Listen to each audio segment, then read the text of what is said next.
আসসালামু আলাইকুম রহমতুল্লাহি ওয়া বারাকাতুহু। সম্মানিত প্রিয় মুসলিম ভাই ও বোনেরা, আর ইসলামী টিভির পক্ষ থেকে সকলকে জানাই আন্তরিক মোবারকবাদ। আজকে আপনাদের মাঝে আলোচনা করব ৫ ওয়াক্ত নামাজের সময়সূচি, তাহাজ্জুদ সেহরির শেষ সময়, ইফতারের শেষ সময়, নামাজের নিষিদ্ধ ওয়াক্তসমূহ, সূর্যোদয় সূর্যাস্তের সময়সূচি এবং প্রত্যেকটা জেলা বিভাগগুলো নামাজের সময়সূচিগুলো তুলে ধরব। তো আজকে বৃহস্পতিবার ২ জানুয়ারি ২০২৪ ইংরেজি, 18ই পৌষ 1431 বাংলা, 1 রজব 1446 হিজরি, ঢাকার মতো পার্শ্ববর্তী এলাকার নামাজের সময়সূচিগুলো তুলে ধরছি। তারপরে অন্যান্য জেলা বিভাগগুলো নামাজের সময়সূচি আপনাদের মাঝে তুলে ধরবো। আজকে ঢাকার মতো পার্শ্ববর্তী এলাকার তাহাজ্জুদ এবং সেহরির শেষ সময় হলো 5টা 16 মিনিটে এবং ইফতারের সময় হলো সন্ধ্যা 5টা 27 মিনিটে শেষ হবে এবং আজকে ফজরের নামাজের ওয়াক্ত শুরু হবে 5টা 20 থেকে শুরু হবে এবং শেষ হবে 6টা 40-এ।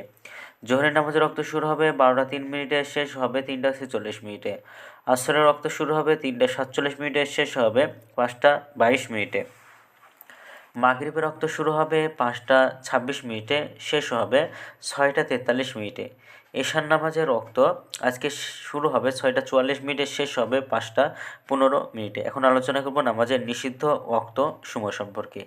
তো সকালে 6টা 41 থেকে নিয়ে 6টা 56 পর্যন্ত কোনো নামাজ পড়তে পারবে না। দুপুরে 11টা 57 থেকে 12টা 2 পর্যন্ত এবং সন্ধ্যায় 5টা 8 থেকে নিয়ে 5টা 23 পর্যন্ত, এর মাঝখানে কোনো প্রকার আপনারা নামাজ পড়তে পারবেন না। যদি সময় কম থাকে তাহলে এর মধ্যে পড়তে পারবেন।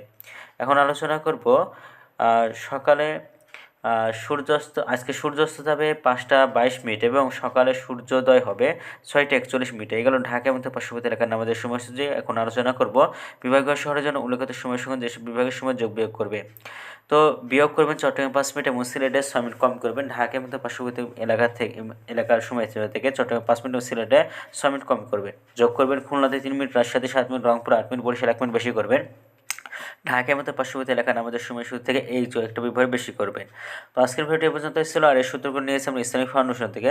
ভিডিওটি ভালো লাগলে অবশ্যই চ্যানেলটি সাবস্ক্রাইব করে পাশে থাকবেন। আসসালামু আলাইকুম ওয়া রাহমাতুল্লাহি ওয়া বারাকাতুহু।